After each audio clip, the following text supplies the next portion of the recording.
Subscribe कीजिए बिन Nasir network को और हमारी फैमिली का हिस्सा बनिए। हमारे यहाँ नमाज़े जनाजा पढ़ाने के लिए बसा औकात बाहर से उलमा वाव मशाइख तशरीफ लाते हैं और मोहल्ले के इमाम वाव खतीब को नज़रअंदाज कर दिया जाता है। ऐसे मौक़े पर उलमा और खवास में ये तशवीश पाई जाती है कि जनाजा पढ़ाने का असल हकदार कौन है। बाहर से आए हुए उलमा वाव मशाइख या मोहल्ले के इमाम वाव खतीब।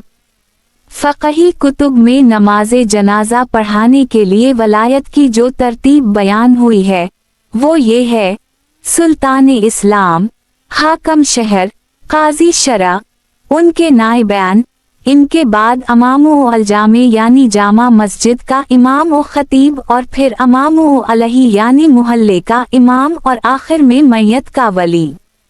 इस तरतीब में बाहर से तशरीफ लाने वाले उलमा वाव मशाइख का कोई जिक्र नहीं। चूँकि हमारे दूर में सुल्तान इस्लाम, हाकम शहर और काजी शरा मौजूद नहीं होते, लिहाजा अमला जामा मस्जिद के इमाम, मोहल्ले के इमाम और फिर मैयत का वली बाकी रह जाते हैं। अब सवाल ये पैदा होता है कि वली ज़्यादा हकदार है या जामा मस्जिद और मोहल्ले का इमाम। फ़क़ही माख़ज़ के गहरे मुताला के बाद इसका जवाब पेश खिदमत है। अगर जामा मस्जिद या मोहल्ले के इमाम इल्म व फ़ज़ल में वली से बढ़कर हूँ और मैयत अपनी ज़िंदगी में इन्हीं की अक़तदा को पसंद करता रहा हो तो ये दोनों इमाम बिलतरतीब वली पर मुक़द्दम होंगे। अल्लामा शामी रहमाहुल्लाह ने इसकी वजह ये बयान की है कि जिसकी अक़तदा मैयत ने ज़िंदगी में पसंद की उसी की अक़तदा बाद अज़ वफ़ात भी होनी चाहिए। फ़क़हा ने यहाँ तक लिखा है कि इस सूरत में इमाम को जनाजा पढ़ाने के लिए वली से इजाज़त लेना भी ज़रूरी नहीं, बल्कि अगर इमाम ने जनाजा पढ़ा दिया तो वली दोबारा इसका इयादा नहीं कर सकता। अलबत्ता अगर वली इल्म व फ़ज़ल में उनसे बढ़कर हो या मैयत किसी वजह शरई की बना पर उनकी अक़तदा को पसंद न करता हो या मैयत औरत हो तो ऐसी सूरत में जामा मस्जिद और मोहल्ले के इमाम को वली पर फ़ौक़ियत हासिल ना होगी। उस वक्त वली खुद नमाज पढ़ाए अगर वो अहलियत रखता हो या अपनी मर्जी से किसी और को आगे बढ़ा दे।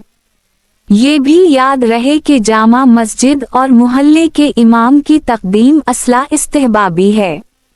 अगर वली ने बल्ला वजह किसी और को आगे बढ़ा दिया तो अगरचे ये खिलाफ औली होगा, लेकिन नमाज़े जनाजा बहर सूरत अदा हो जाएगी। खुलासा कलाम ये है कि जामा मस्जिद का इमाम और इसके बाद मोहल्ले का इमाम अगर इल्म व फ़ज़ल में वली से बढ़कर हूँ और मैयत अपनी ज़िंदगी में उनकी अक़तदा को पसंद करता रहा हो तो ये दोनों बिलतरतीब वली पर मुक़द्दम हैं और उनकी फ़ौक़ियत बाहर से आए हुए उलमा वाव मशाइख पर बदरजा औली है। लिहाजा बाहर से आने वाले उलमा और मशाइख को चाहिए कि मकामी इमाम वाव खतीब की मौजूदगी में उनकी वलायत का एहतराम करें। अगर किसी मजबूरी या मसलहत की बिना पर इनके अलावा किसी और ने जनाजा पढ़ाना हो तो बेहतर है कि इनसे इजाज़त लेकर रज़ामंदी हासिल कर ली जाए ताकि किसी किस्म की तशवीश या इब्हाम बाकी ना रहे।